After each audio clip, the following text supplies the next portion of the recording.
నమస్కారం. Srirama digital news కి స్వాగతం. నా పేరు విశ్వనాథ్. మావోయిస్టు పార్టీ ఎజెండానే నా ఎజెండా అన్న సీఎం కేసీఆర్ ఇప్పుడు మాట మార్చి అవే ఎన్కౌంటర్లు చేయిస్తున్నాడని అన్నారు విరసం నేత వరవర్రావు.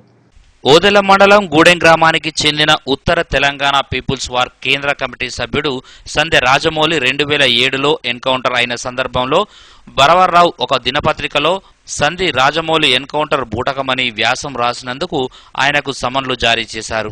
ఈ సందర్భంగా వరవర్రావు సుల్తానాబాద్ కోర్టుకు హాజరయ్యారు. ఈ సందర్భంగా కేంద్ర రాష్ట్ర ప్రభుత్వాలు అనుసరిస్తున్న విధానాల పట్ల విమర్శించారు. గ్రీన్ హంట్ ను వెంటనే నిలిపివేయాలన్నారు వరవర్రావు. ఎన్కౌంటర్ సందర్భంగా అది ఎన్కౌంటర్ కాదు, చాలా స్పష్టంగా ఆధారాలతోటే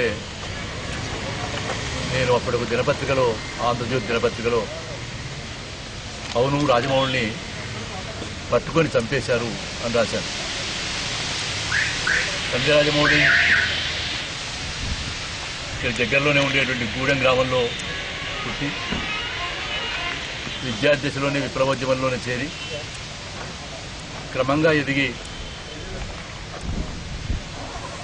ఉత్తర తెలంగాణ పీపుల్స్ వార్ కార్యదర్శి అయి కేంద్ర కమిటీ సభ్యుడై ఆయన పట్టుకొని చంపేసిన సందర్భంలో ఆయనను కర్ణాటక, తమిళనాడు, కేరళ 3 రాష్ట్రాల మావోయిస్టు ఉద్యమానికి కూడా బాధ్యుడుగా ఉన్నాడు. చర్చలు జరిగినప్పుడు చర్చలకు బాధ్యుడుగా ఉన్నాడు.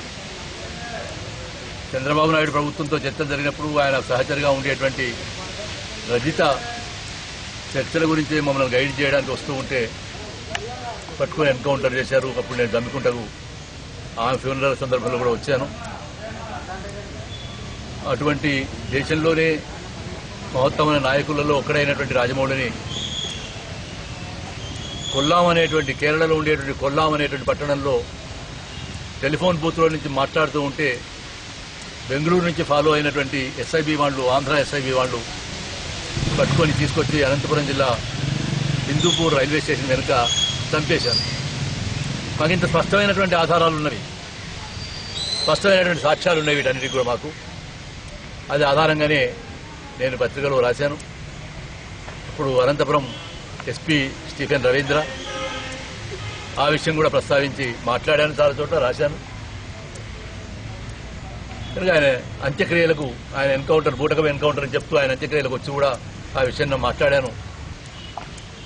తనది ఉద్యమ పార్టీ అన్నాడు, ఎన్కౌంటర్లు లేనటువంటి, రాజ్యహింస లేనటువంటి తెలంగాణ సాధిస్తానన్నాడు, మావోయిస్ట్ పార్టీ ఎజెండాని అమలు చేస్తానన్నాడు. మరి ఆయన అధికారంలోకి వచ్చి అవే ఎన్కౌంటర్లు కొనసాగిస్తూ అదే రాజ్యహింసను చేస్తూ మాట్లాడే స్వేచ్ఛ లేకుండా, సంఘం పెట్టుకునే స్వేచ్ఛ లేకుండా నేను అధ్యక్ష వహించినటువంటి రెవల్యూషన్ డెమోక్రటిక్ ఫ్రంట్ కూడా బ్యాన్ చేసి మావోయిస్ట్ పార్టీ ఆవిర్భావ సభ సుందర విజ్ఞాన భవన్లో కూడా జరుపుకోవడానికి అనుమతి నిరాకరించి, అవన్నీ పోగా తెలంగాణ ఉద్యమంలో పనిచేసిన వాళ్ళందరి మీద కేసులు దొరికించే క్రమంలో ఇవాళ నాకు ఈ కేసులో సమన్స్ రావడాన్ని బట్టే మీరు ఊహించుకోవచ్చు ఇవాళ తెలంగాణలో పౌర ప్రజాస్వామ్య హక్కుల స్వేచ్ఛ ఎంత అమలవుతున్నదో. నిజంగా నాకు చాలా ఈ సమన్స్ వస్తే ఆశ్చర్యమైంది. 10 ఏళ్ల కింద నా మీద ఓ కేసు పెట్టారని. ఎందుకంటే ప్రతి ఎన్కౌంటర్ నుంచి కూడా పోతున్నాను, పోయిన చోట మాట్లాడుతున్నాను, ఆ ఎన్కౌంటర్ గురించి రాస్తూ ఉన్నాను. మాకుండే ఆధారాలతో నేను రాస్తున్నాను. అది అబద్ధం అయితే మీరు రుజువు చేయాలి తప్ప ఆ రాత ఆధారంగా ఈఐపీఏ కింద 153 సెక్షన్ కింద ఒక కేసు పెట్టడం అనేది చాలా విడ్డూరం. కేసు పెట్టడం ఒక విడ్డూరం అయితే 2007లో చాలా ఆకాంక్షలతోటి తెలంగాణ కోసం పోరాడి 1400 మంది ప్రాణాలు అర్పించారు. ఓపెన్ కాస్టులు వ్యతిరేకించినటువంటి వాళ్ళు ఇవాళ ఓపెన్ కాస్టులు ప్రోత్సహిస్తున్నారు. మీకు గోదావరి లోయ ప్రాంతం అంతా కూడా పూర్తిగా బూడిద కుప్పలుగా మారినటువంటి పరిస్థితి ఉన్నది. సంవత్సరం పైగా ధర్నాలు చేస్తూ ఉన్నారు. పరిస్థితున్నారు క్యాంప్ కలవడు, చీఫ్ మినిస్టర్ ఇవన్నీ కలవడు. చివరకు వ్యక్తిగత సమస్యలు చెప్పుకోవడానికి వచ్చిన కుటుంబం ఆత్మహత్య చేసుకునేటువంటి ప్రయత్నం చేసే స్థితి వచ్చింది. ఎన్నడూ చాలా దుర్మార్గులైనటువంటి చంద్రబాబు నాయుడును, వైఎస్ఆర్ను కూడా కలవగలిగాను తప్ప 3 ఏళ్ల పరిపాలనలో నేను జైల్లో ఉంటే నన్ను కేంద్ర మంత్రిగా ఉండి చూడడానికి వచ్చిన చంద్రశేఖరరావు 3 సంవత్సరాలు అయినా ఓ సమస్య ఎన్నడూ మా వ్యక్తిగత సమస్యల మీద మేము కలవలేదు. నీళ్లన్నావు, నిధులన్నావు, నియోగులన్నావు, నియామకాలన్నావు, ఏ ఒక్కటి అమరు కాలేదు. లేదా స్వపరిపాలన అన్నావు, స్వావలంబన అన్నావు, స్వీయ గౌరవం అన్నావు. సమ్మక్క సారలక్క దగ్గర నుంచి కొమరం భీము దాకా చాలా ఉదాహరణలు చెప్పావు. స్వీయ గౌరవం కోసం, స్వావలంబన కోసం పోరాడినటువంటి వాళ్ళు వాళ్ళ సంప్రదాయంలో తెలంగాణ సాధిస్తామని చెప్పాం. అవి ఏమీ లేవు. ఏ చంద్రబాబు నాయుడు పరిపాలన కోసం అయితే, ఏ తెలుగుదేశం ప్రభుత్వం వ్యతిరేకంగా అయితే పోరాడావో వాళ్ళు ఇవాళ నిజానికి టీఆర్ఎస్ మంత్రివర్గంలో ఉన్న వాళ్ళందరూ పూర్వాశ్రమంలో తెలుగుదేశంలో పార్టీలో ఉన్నటువంటి వాళ్ళే. ఉప ముఖ్యమంత్రి మొదలుకుంటే 19 మంది ఇవాళ ఈయన క్యాబినెట్ లో ఉన్న వాళ్ళందరూ తెలుగుదేశం పార్టీలో ఉన్న వాళ్ళే. టీఆర్ఎస్ ఏర్పాటు చేసిన వాళ్ళకి కూడా ఎక్కడ పాత్ర లేదు. అంటే చాలా హాయిగా చంద్రబాబు నాయుడు ప్రభుత్వం 2 రాష్ట్రాల్లో నడుస్తున్నది అనమాట. ఒకటి టీడీపీ పేరు మీద నడుస్తున్నది, ఒకటి టీఆర్ఎస్ పేరు మీద నడుస్తున్నది. ఈ 2 టీడీపీ టీఆర్ఎస్ ప్రభుత్వాలు 2 పైన ఉండేటువంటి మోడీ ప్రభుత్వానికి తైనాతీలై ఇక్కడ పరిపాలన చేస్తున్నారు. నిన్న ఇవాళ ప్రెసిడెంట్, వైస్ ప్రెసిడెంట్ ఎలక్షన్లలో ఎట్లా పోటీలు పడి మోడీ సేవలు చేయడానికి వీళ్ళు ముందుకు వస్తున్నారో మనం చూస్తూనే ఉన్నాం. మోడీ ఒక హంతకుడు. గుజరాత్ లో 4,000 మందిని చంపిన వాడు నేను. స్వయంగా నిజ నిర్ధారణ వెళ్ళి వచ్చాను. మొట్టమొదలు ట్యాక్స్ వెండి వెళ్ళిన వాళ్ళం మేమే, ఏఐపీఆర్ఎఫ్ తరఫున. మా కళ్లతో చూశాము ఆయన చేసిన హత్యలు, ఆయన చేసినటువంటి గృహదహనాలు, ఆయన చేసినటువంటి బీభత్సం అంతా మా కళ్ళతో చూసి రిపోర్టులు ఇచ్చాం మేము. అంటే ఎంత గొప్ప హంతకుడైతే, ఎంత బందిపోటైతే, ఎంత నేరస్తుడైతే వాళ్ళు ఎమ్మెల్యేలై, మంత్రులై అధికారంలోకి వచ్చే పరిస్థితి ఉన్నది. ఇవాళ దేశంలో జరుగుతున్న విప్లవోద్యమం మీద ఊహించినటువంటి అణిచివేతను గ్రీన్ హంట్ ఆపరేషన్ పేరుతోటి, ఆల్అవుట్ హంట్ పేరుతోటి, సమాధాన్ పేరుతోటి తీవ్రమైన నిర్బంధాన్ని అమలు చేస్తున్నారు. ఈ బూటకపు పార్లమెంటరీ ప్రజాస్వామ్యం ఏదైతే ఉన్నదో దీన్ని కాదని ప్రజల ప్రజాస్వామ్యాన్ని నెలకొల్పాలని విప్లవ సంఘంగా 50 ఏళ్లు అవుతున్నది మేము ఏర్పాటు చేసి 50 ఏళ్లుగా చెప్తూనే ఉన్నాం. ఈ క్రమంలో వచ్చే నిర్బంధాలను కానీ, ఈ క్రమంలో వచ్చే దాడులను కానీ మేము ఎదుర్కొంటూనే ఉన్నాం. కానీ ప్రజలు గ్రహించవలసింది ఏంటంటే ఇక్కడ ఉన్న ముఖ్యంగా బుద్ధిజీవులు, మేధావులు, న్యాయవాదులు ఉన్నారు. ఆదివాసుల పట్ల న్యాయం ఉన్నది, జల్ జంగల్ జమీన్ల పట్ల వాళ్ళకి అధికారం ఉన్నది. జల్ జంగల్ జమీన్లు కాదు కదా, వాళ్ళు డిస్ప్లేస్ అయిపోతున్నారు. ముస్లిం మైనారిటీలు డిస్ప్లేస్ అయిపోతున్నారు, దళితులు డిస్ప్లేస్ అయిపోతున్నారు. మీరు గంగపర్రులో చూశారు. అంబేద్కర్ విగ్రహాన్ని చెరువు మీద పెట్టుకోవడానికి, చెరువు కట్ట మీద, మిగిలిన రాజకీయ నాయకులను అసలు అంబేద్కర్ విగ్రహం అనేది ఉండడం అనేది వాళ్ళ రాజ్యాంగ రచన చేసిన వాడు ఆయన. ఆయన విగ్రహాన్ని చెరువు కట్టు మీద పెట్టుకోవడానికి గోదావరి జిల్లాలో ఉండేటువంటి గంగపర్రు గ్రామంలో సాంఘిక బహిష్కరణ చేశారు. 600 మంది దళితులను సాంఘిక బహిష్కరణ చేశారు. దాడులు చేస్తున్నారు క్షత్రియరాజు. నిన్న ఒక యాక్సిడెంట్ రూపంలో ఆ ఉద్యమంలో పాల్గొన్నటువంటి ఒక దళిత నాయకుడిని చంపేశారు. మనం అంటే ఏ సమాజంలో ఉన్నట్టు, ఏ ప్రజాస్వామ్యం గురించి మాట్లాడుకుంటున్నాం? వాళ్ళు చెప్తున్నారు కేసీఆర్ కుటుంబంలోని ఏ సభ్యులు వచ్చినా కానీ ఉప ముఖ్యమంత్రి సహా లేచి నిలబడేటువంటి పరిస్థితి ఉన్నది అని. ఇది ప్రజాస్వామ్యమా? దొరల స్వామ్యమా? ఇది జాగీరా? ఇది ప్రజాస్వామ్యమా? ప్రజలేసేటువంటి ఓట్లా ఇది? ఏ దళితుల మీద అయితే హత్యలు జరుగుతున్నాయో గోరక్ష పేరుతో హత్యలు చేస్తూ ఉన్నారు, రకరకాల పేరుతో హత్యలు చేస్తూ ఉన్నారు. ఒడ్డు మాంసం తింటున్నారని హత్యలు చేస్తున్నారు, దాడులు చేస్తూ ఉన్నారు. అంబేద్కర్ విగ్రహం పెట్టుకుంటే దాడులు చేసి చంపేస్తూ ఉన్నారు. ఇది ప్రజాస్వామ్యంగా చెలబడవుతున్నది. అంటే నాడు ఎన్నికలు ఓటేసేది ప్రజాస్వామ్యమా, లేదా ప్రజలందరూ తల ఎత్తుకొని స్వీయ గౌరవంతో బ్రతకగలిగే ప్రజాస్వామ్యం అనేటువంటి విషయాన్ని ముఖ్యంగా ప్రజాస్వామ్యానికి 4వ స్తంభమైనటువంటి మీడియా ఆలోచించాల్సి ఉన్నది. ఇప్పుడు ఈ పుస్తకంలో జస్టిస్ సుదర్శన్ రెడ్డి గారు రాశారు. నాకు ఈ పుస్తకం చదివితే ప్రజాస్వామ్యాన్ని కాపాడేటువంటి 4వ స్తంభం అనుకునేటువంటి జ్యుడిషియరీలో నేను ఉన్నందుకు సిగ్గుపడాలని అని బాధపడుతున్నాను అని జస్టిస్ సుదర్శన్ రెడ్డి ఈ పుస్తకాన్ని ముందు రాశారు. ఇప్పుడు నేను చెప్పిన విషయాలన్నీ ఈ పుస్తకంలో ఉన్నవి నిజాన్ని. తలకింద లోకం అయిపోయింది అని కాఫ్కా ల్యాండ్ అంటారు. ఈ లోకం ఇంత తలకిందులు అయిపోయింది. ఇంత తలకిందుల లోకంలో నిజానికి ప్రజాస్వామ్యానికి ఒక మూల స్తంభం కావాల్సిన జ్యుడిషియరీ పరిస్థితి ఏమున్నది, మీడియా పరిస్థితి ఏమున్నది, 4వ స్తంభంగా చెప్పుకునేటువంటి మీడియా పరిస్థితి ఏమున్నది? ఎవరు ప్రజల గురించి, ప్రజలకు వాయిస్ ఇచ్చేటువంటి వాళ్ళు ఎవరు, ప్రజల హక్కుల గురించి మాట్లాడేటువంటి వాళ్ళు ఎవరు, న్యాయం గురించి మాట్లాడేటువంటి వాళ్ళు ఎవరు? ఇవన్నీ ముఖ్యంగా మీడియా, న్యాయవాదులు, ప్రజాస్వామ్యాలు ఆలోచించాలని విజ్ఞప్తి చేస్తున్నారు. రేషన్ డీలర్లను ప్రభుత్వ ఉద్యోగులుగా గుర్తించాలని సమ్మె పోస్టర్ను ఆవిష్కరించారు డీలర్లు. కల్వశ్రాంపూర్ మండల రేషన్ డీలర్లు ఎదుర్కొంటున్న సమస్యలపై ఆగస్టు 1 నుండి సమ్మె చేయుటకు సన్నద్దమవుతున్నారు. ఈ సందర్భంగా వారు మాట్లాడుతూ ప్రజలు సహకరించాలని కోరారు. ఈ కార్యక్రమంలో రేషన్ డీలర్లు ఉన్నారు. రేషన్ డీలర్లనే ప్రధాన వృత్తిగా పనిచేస్తూ ప్రతి నెల మేము చేస్తున్న పనిలో 5,000 నుంచి 10,000 వరకు నష్టాన్ని కలుగజేసుకుంటున్నాం. కానీ ప్రభుత్వానికి ప్రజలకు మధ్య వారధిగా ఉండాలని మేము ఇన్ని రోజులు ఈ పనులు చేస్తున్నాము. ఏదైతే మా యొక్క సమస్యలను శాంతియుతంగా పరిష్కరించాలని చెప్పి ఈ ఆగస్టు 1 నుంచి మేము నిరవధిక సమ్మె చేస్తున్నాము. ఈ మా సమ్మెలో మేమందరం కూడా ఈ ఆగస్టు నెల మంత్ నుంచి డీడీలు కట్టకుండా ఉండి ప్రభుత్వానికి మా యొక్క కష్టాలను తెలియజేయాలని మేము అనుకుంటున్నాం. కనుక మన యొక్క ముఖ్యమంత్రి గారు కల్వకుంట్ల చంద్రశేఖరరావు గారు మరియు అలాగే మన మినిస్టర్ గారు ఈటెల రాజేందర్ గారు అలాగే మన కమిషనర్ గారు పెద్ది సుదర్శన్ రెడ్డి గారు సహృదయంతో స్పందించి మా యొక్క సమస్యలను పరిష్కరించి మాకు ఏదైతే కమిషన్ ఇస్తానంటారో కమిషన్ కాకుండా మాకు వేతనాలు ఇవ్వాలని, మమ్మల్ని కూడా ప్రభుత్వ ఉద్యోగులు గుర్తించాలని, మాకు ఉద్యోగ భద్రత కల్పించాలని మేము ఈ సమ్మె చేస్తున్నాము. ఆగస్టు 1 నుంచి మేము చేస్తున్నటువంటి ఈ సమ్మెకు ప్రజలు కూడా మా యొక్క కష్టాలను మమ్మల్ని గుర్తించి మా కోసం సహకరించాలని మా యొక్క మనవి. కలవశ్రాంపూర్ మండలం మంగపేటలో హరితహారంలో భాగంగా మొక్కలు నాటారు. తెలంగాణకు హరితహారం 3వ విడతలో భాగంగా కాళేశ్వరంపూర్ మండలంలోని మంగపేట విద్యుత్ సబ్స్టేషన్ లో సుమారు 200 మొక్కలు నాటారు. ఈ కార్యక్రమంలో MPP Gopagani Saregoud, MPDO Polu Suresh, AE Tirupati, ఉప సర్పంచ్ మారేడుగొండ సదానందం, తిరుమల, స్వరూప, శేఖర్, కోమల తదితరులు ఉన్నారు. హరితహారం 3వ భాగంగా ఇది రాష్ట్ర వ్యాప్తంగా ఒక ఉద్యమంలా, ఒక పండుగ వాతావరణంలో సబ్బండ వర్ణాలను అన్ని డిపార్ట్మెంట్లను ఏకం చేసి ఒక ఉద్యమంలా ఒక మంచి వాతావరణంలో చెట్లను నాటాలనే ఉద్దేశంతో ముఖ్యమంత్రి గారి యొక్క ఆదేశానుసారం ఈ యొక్క కార్యక్రమం నడుస్తూ ఉన్నది. అయితే ఇప్పుడున్నటువంటి పరిస్థితులలో శ్రీరాంపూర్ మండలంలో అన్ని డిపార్ట్మెంట్ల ద్వారా ప్రతి ఒక్క ప్రాంతంలో కూడా మంచి చెట్లు నాటి వాటిని కాపాడేటువంటి బాధ్యత, చెట్లు నాటడమే కాకుండా కాపాడాల్సినటువంటి బాధ్యత ప్రత్యేకంగా చొరవ తీసుకున్నాం.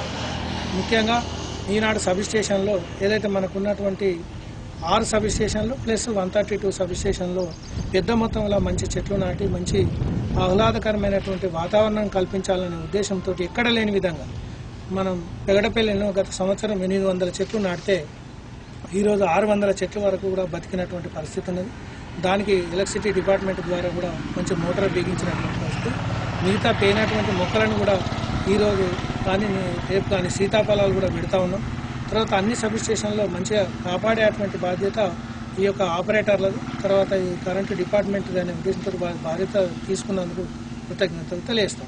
హరితహారంలో భాగంగా మన శ్రీరాంపూర్ మండలంలో గత సంవత్సరం మేము పెగడపల్లిలో ఎంపీపీ ఆఫీస్ ద్వారా మాకు మొక్కలు వచ్చిన దాదాపు 300 మొక్కలు నాటడం జరిగింది.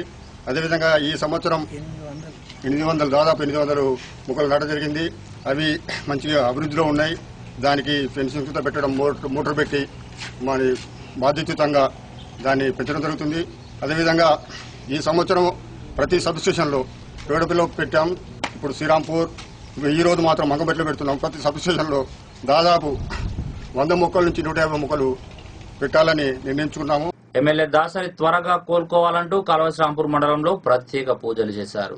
తీవ్ర అనారోగ్యానికి గురై ఆసుపత్రిలో చికిత్స పొందుతున్న పెద్దపల్లి జిల్లా శాసనసభ్యుడు దాసరి మనోహర్ రెడ్డి త్వరగా కోలుకోవాలని వెంకటేశ్వర స్వామి ఆలయంలో ప్రత్యేక పూజలు చేశారు కలవశ్రీరాంపూర్ మండల నాయకులు. ఈ కార్యక్రమంలో ఏఎంసీ చైర్మన్ జిన్న రామచంద్రారెడ్డి, నిదానపురం దేవయ్య, వెన్నెల సదానందం, జూకంటి అనిల్, బొమ్మ శ్రీనివాస్, గోపు చేరాలు, శీలారపు మల్లయ్య, కుకట్ల నవీన్ యాదవ్ తదితర నాయకులు ఉన్నారు.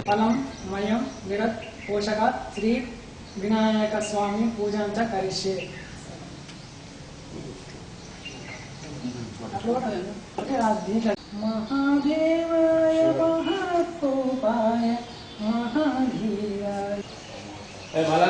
పెద్దపల్లి శాసనసభ్యులు దాసరి మనోహర్ రెడ్డి గారు అన్నట్టు జ్వరం వచ్చి డెంగ్యూ జ్వరంతో హాస్పిటల్లో మన అదే అపోలో హాస్పిటల్లో అపోలో హాస్పిటల్ ఉన్నాడు. ఆరోగ్యంగా లేదు కాబట్టి కంపల్సరీ మంచిగా ఉండాలని ఆ దేవుని భగవంతుని ప్రార్థిస్తున్నాము. తొందరగా కోలుకొని రేపటి వరకు డిశ్చార్జ్ అయ్యి రావాలని ఆ భగవంతుని ప్రార్థిస్తున్నాం. పెద్దపల్లి ఎమ్మెల్యే గారు అనారోగ్యంతో మరి హాస్పిటల్లో ఉన్నటువంటి ఆయనకు మరి మా టీఆర్ఎస్ పార్టీ తరఫున మరి కాల్వ శ్రీరాంపూర్ మండల ప్రజలు మరి ఆయన బాగుండాలని చెప్పేసి మరి ఆ దేవుణ్ణి మరి వేడుకుంటున్నాం. పేద ప్రజల ఆశా జ్యోతి, మరి ఆయన చాలా మరి పేద ప్రజల గురించి ఆలోచించేటువంటి వ్యక్తి.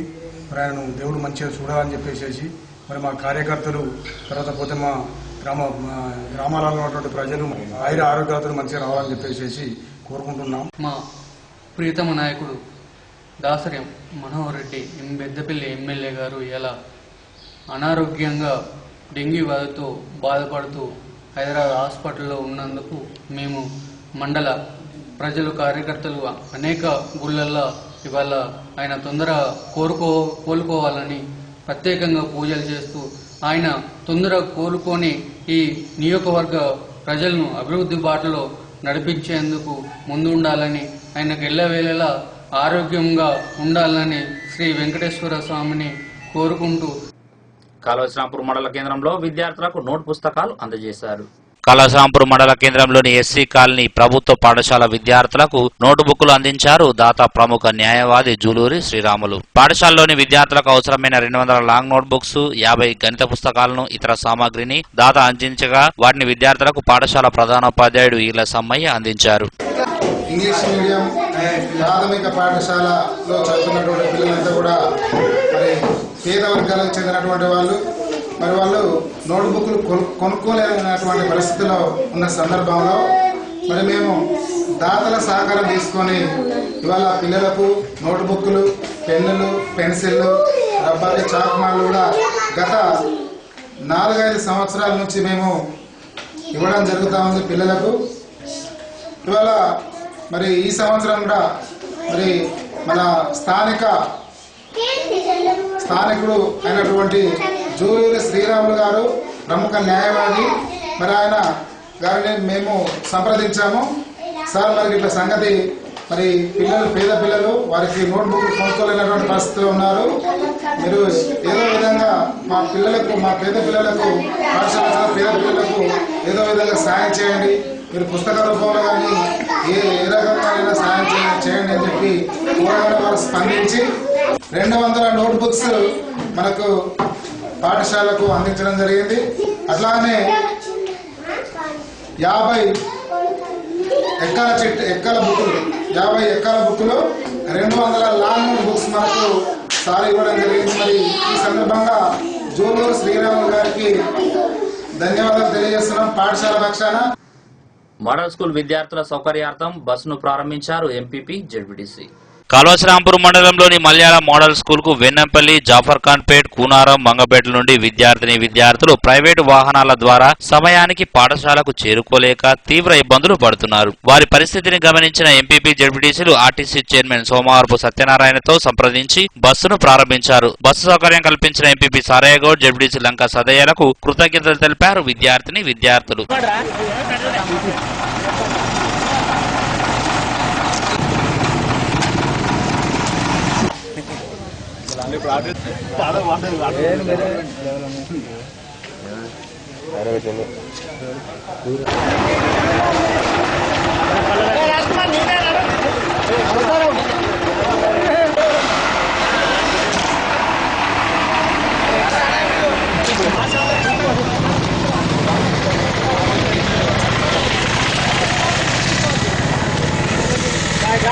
మోడల్ స్కూల్ శ్రీరాంపూర్ ఏదైతే వాళ్ళకు చెందినటువంటి వాళ్ళు చదివేటువంటి వెన్నంపల్లి కానీ, మంగపేట కానీ, కూనారం, జాఫర్ఖాన్పేట విద్యార్థుల కొరకు ప్రత్యేకంగా గత 3 సంవత్సరాల నుంచి కూడా విద్యార్థులు చాలా ఇబ్బంది గురవుతూ ఉన్నటువంటి పరిస్థితులలో ఈరోజు గోదావరికని డిపోకు చెందినటువంటి బస్సును ప్రారంభించడం జరిగింది. మోడల్ స్కూల్ పిల్లలు చదివే వరకు ఒక్కొక్క విలేజ్ నుంచి 10 నుంచి 15-20 మంది పిల్లలు ఉంటారు. వారికి ఆటోలలో కానీ తర్వాత వేరే ట్రాలీలలో వెళ్ళేటువంటి పరిస్థితులలో ప్రయాణం కూడా సురక్షితంగా ఉండదు, చాలా ఇబ్బందికరంగా ఉంటుందనే ఉద్దేశంతో దృష్టిలో పెట్టుకొని చాలా రోజుల నుంచి ప్రయత్నం చేస్తూ ఉన్నాం. ఈ యొక్క కార్యక్రమంలో మాకు ఇబ్బందిగా ఉన్నదని గౌరవ ఆర్టీసీ చైర్మన్ సోమవారం సత్యనారాయణ గారి దృష్టికి తీసుకుపోగానే వారు స్పందించి ఆనాడు కరీంనగర్ 2 డిపో బస్సు ఆ ప్రాంతం నుంచి ఏదైతే ఇప్పుడు ఈ వెన్నంపల్లి, మంగపేట, కూనారం ఈ సైడ్ కూడా ఒక బస్సు గోదావరికని డిపోకు చెందినటువంటి బస్సును ఈరోజు ఏర్పాటు చేయడం జరిగింది. వెన్నంపల్లి గ్రామం నుండి RTC bus Malyala model school వరకు వేయడం విద్యార్థుల శ్రేయస్సుని దృష్టిలో ఉంచుకొని ఏదైతే విద్యార్థులు రోజు ఆటోలల్లో వివిధ ప్రైవేటు వాహనాలలో వస్తూ వాటి స్కూళ్ళు అందక క్లాసులు వెళ్ళి చాలా ఇబ్బంది పడుతున్న తరుణంలో అన్నగారు ఆర్టీసీ చైర్మన్ సోమవారం సత్యనారాయణ గారితో మాట్లాడి ఏదైతే ఇంతకుముందు పెగడపల్లి నుండి కూడా అక్కడికి ఇట్లా ఈ రూట్ కూడా ఏదైతే వెన్నంపల్లి, మంగపేట, కూనారము, జాఫర్ఖాన్పేట ఈ ప్రాంతానికి కూడా చాలా ఉపయోగపడాలని అనేక సార్లు వారిని కలిసి ఈ బస్సు వేయించడం జరిగింది. ఏదైతే విద్యార్థులు కానీ అందరూ కూడా ప్రజలు కూడా ఈ బస్సును వినియోగించుకొని ఈ బస్సు ఆర్థికంగా పెంచినట్టయితే బస్సు ఎప్పుడు మనకు రెగ్యులర్ గా నడుస్తుంది. దీన్ని మనం అందరం కాపాడుకోవడానికి మనం అందరం కూడా కృషి చేయాలని ఈ సందర్భంగా తెలియజేస్తా ఉన్నాం. పెళ్లి గ్రామం నుండి శ్రీరాంపూర్ మోడల్ స్కూల్ వరకు గవర్నమెంట్ స్కూల్ వేయడం మా వెంట స్కూల్ పిల్లలకి ఎంతో ఆనందంగా ఉన్నది. మరి ఎందుకంటే ఒక్కొక్క పిల్లలకు 1000 నుంచి 1200-1500 రూపాయలు వ్యయం ఇంతకుముందు. మరి గవర్నమెంట్ బస్సు రావడం ద్వారా పిల్లలకు సౌకర్యం ఉంటుంది. రాబోయే రోజుల్లో మోడల్ స్కూల్ కూడా ప్రతి గ్రామం నుంచి పిల్లలు పెరగడం జరుగుతుంది. మరి దీన్ని వేయించినటువంటి ఎంపీపీ గారు, మరి జడ్పీటీసీ గారు, ఎమ్మెల్యే గారికి కృతజ్ఞతలు. సార్ బస్ రావడం మాకు ఎంతో సంతోషంగా ఉంది. దీనివల్ల మాకు చాలా ఉపయోగాలు ఉన్నాయి సార్. ఇది లేకపోవడం వల్ల మేము ఇంతకుముందు చాలా కష్టపడ్డాం. ఆటోకి నెలకి 1000 రూపాయలు ఇచ్చి వచ్చినాం సార్. ఇది రావడం వల్ల మాకు డబ్బులు ఖర్చు రావడం ఇంకా కాకుండా ఉంటాయి కాబట్టి మేము సంతోషిస్తాం సార్ ఇది రావడం. ఊదెల మండలం మడకలో మొక్కలు నాటారు ఏఎస్ఐ ప్రసాదరావు. తెలంగాణ రాష్ట్రంలో ప్రతిష్టాత్మకంగా చేపట్టిన హరితహారం 3వ విడత సందర్భంగా పొత్కపల్లి పోలీసుల ఆధ్వర్యంలో మడక గ్రామంలో మొక్కలు నాటారు. అలాగే పండ్ల మొక్కలను ఏఎస్ఐ ప్రసాదరావు చేతుల మీదుగా మొక్కలు పంపిణీ చేశారు. ఈ సందర్భంగా వారు మాట్లాడుతూ హరితహారంలో ప్రతి ఒక్కరూ పాల్గొని విధిగా మొక్కలు నాటాలని, నాటిన మొక్కలను సంరక్షించడం అందరి బాధ్యత అని అన్నారు. ఈ కార్యక్రమంలో ఏఎస్ఐ ప్రసాదరావు, జనమైత్రి పోలీసు అధికారి సుధాకర్ తో పాటు ప్రజాప్రతినిధులు, గ్రామస్తులు ఉన్నారు.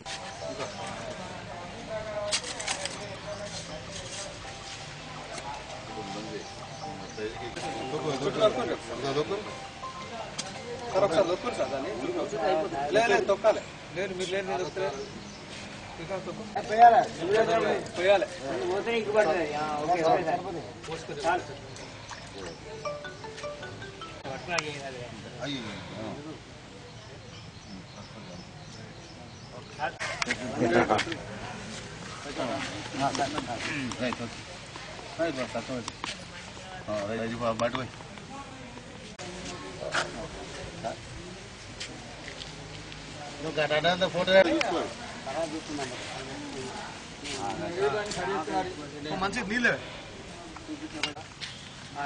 కనీసం ఒక ముక్కలు నాటవనే పర్యావరణ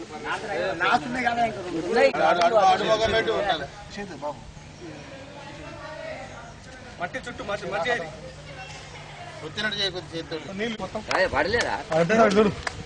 చుట్టూ ఒక్కొక్కసారిగా. ఈరోజు మడక గ్రామంలో హరితహారం సందర్భంగా గ్రామ పంచాయతీ ముందర మరియు ఊర్లో కోసం సమగద్దె వద్ద మొక్కలు నాటే కార్యక్రమం ప్రారంభించడం. అలాగే ఇంటింటి 2000 మొక్కలు మొత్తం ఇంటింటికి కూడా పంచడం జరిగింది. ఈ సందర్భంగా ఈ గ్రామ ప్రజలు వచ్చి అటెండ్ అయ్యారు. ప్రతి ఒక్కరూ మేము పంచిన మొక్కలన్నీ ఇంటింటికి తీసుకుని అన్ని మంచిగా పెంచి అవి పెద్ద చేయాలా, దానికి మంచి సంరక్షణ చేసుకోవాలని కోరుతున్నాం. మడక గౌడ సంఘం అధ్యక్షునిగా కొక్కిస రామచందర్ గౌడ్.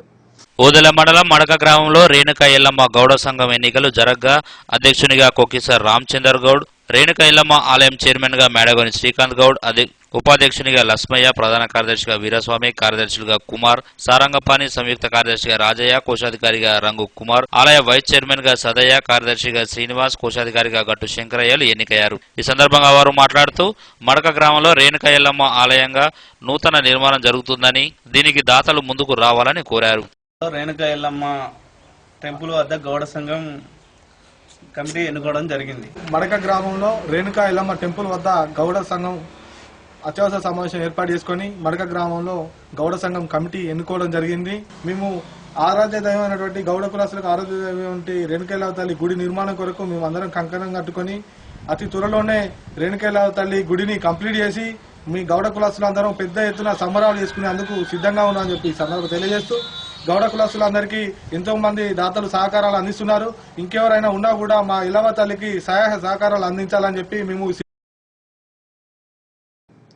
రేషన్ డీలర్ల సమస్యలు పరిష్కరించాలంటూ ఊదెల తహసీల్దార్ కు వినతి పత్రం అందజేశారు డీలర్లు. నామమాత్రపు కమిషన్లతో జీవనాన్ని కొనసాగించలేకపోతున్నామని ఊదెల మండల రేషన్ డీలర్లు అన్నారు. మంగళవారం సమ్మె కరపత్రాన్ని ఆవిష్కరించారు. అనంతరం తహసీల్దార్ కు వినతి పత్రం అందజేశారు. ఈ కార్యక్రమంలో అధ్యక్షులు మద్దెల నర్సయ్య, బొంగోని శ్రీనివాస్, రామస్వామి, ముత్యాల ఓదలు, సదయ్య, నాగరాజు, పద్మావతి తదితరులు ఉన్నారు. కమిషన్లు వద్దురా, కమిషన్లు వద్దురా.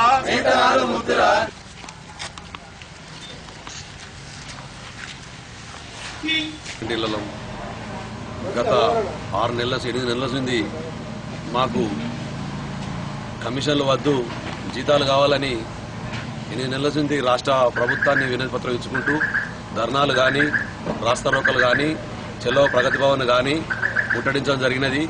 సీఎం గారిని కానీ మినిస్టర్లను కానీ జేసీ గారిని కమిషనర్ అందరిని కలిసి అందరి ద్వారా సంప్రదించి చేసిన మాకు ఎలాంటి జవాబుతనం కానీ ఎలాంటి సమాధానం కానీ రాకపోవడంతో ఇప్పుడు మేము రాష్ట్ర అధ్యక్షుని పిలుపు మేరకు రాష్ట్రం మొత్తం మీద ఆగస్టు 1 నుంచి రేషన్ డీడీలు కట్టకుండా నిరాధిక సమ్మె చేస్తున్నాము.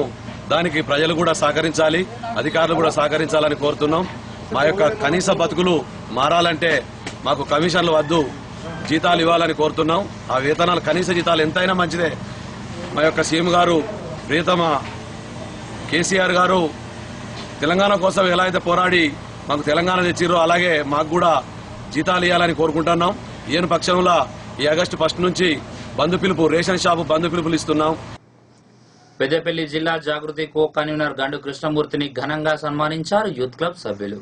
తెలంగాణ జాగృతి పెద్దపల్లి జిల్లా కో కన్వీనర్ గా గండు కృష్ణమూర్తి ఎన్నికైన సందర్భంగా సుల్తానాబాద్ పట్టణానికి చెందిన భగత్ సింగ్ యూత్ క్లబ్ వారిని ఘనంగా సన్మానించింది. ఈ సందర్భంగా స్వప్న కాలనీలో హరితహారంలో మొక్కలు నాటారు. ఈ కార్యక్రమంలో కాంగ్రెస్ పార్టీ సుల్తానాబాద్ మండలాధ్యక్షుడు Muthyam Ramesh Goud, Bongoni Srinivas Goud, Rajasekhar, youth club president Polu Ramu, B Sai Kumar, Manthesh, Sai, Naveen, Prashanth, Kumaraswamy తదితరులు ఉన్నారు.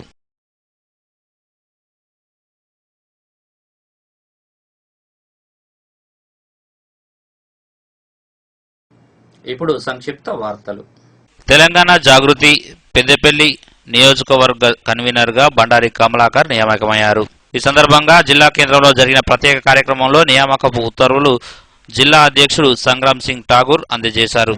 సంస్థ ఆశయాలు ఆదేశానుసారం పనిచేసి జాగృతి బలోపేతానికి బంగారు తెలంగాణకై పాటుపడతానని అన్నారు. ఈ సందర్భంగా తన నియామకానికి కృషి చేసిన కల్వర్కుంట్ల కవిత, సంగ్రామ్ సింగ్ గారికి కృతజ్ఞతలు తెలిపారు. బహుజన్ సమాజ్ పార్టీ పెద్దపల్లి జిల్లా కార్యదర్శిగా బీఎస్పీ సీనియర్ నాయకులు ఎలిగేడు మండల నర్సాపూర్ గ్రామానికి చెందిన కాంపెల్లి బాబును నియమించారు. తన నియామకానికి సహకరించిన రాష్ట్ర కార్యదర్శి వరికిల మల్లేష్, జిల్లా అధ్యక్షుడు బాల కళ్యాణ్కి కృతజ్ఞతలు తెలిపారు. ఇవి ఈ బులెటిన్ విశేషాలు. మరో బులెటిన్లో మళ్ళీ కలుసుకుందాం. నమస్కారం.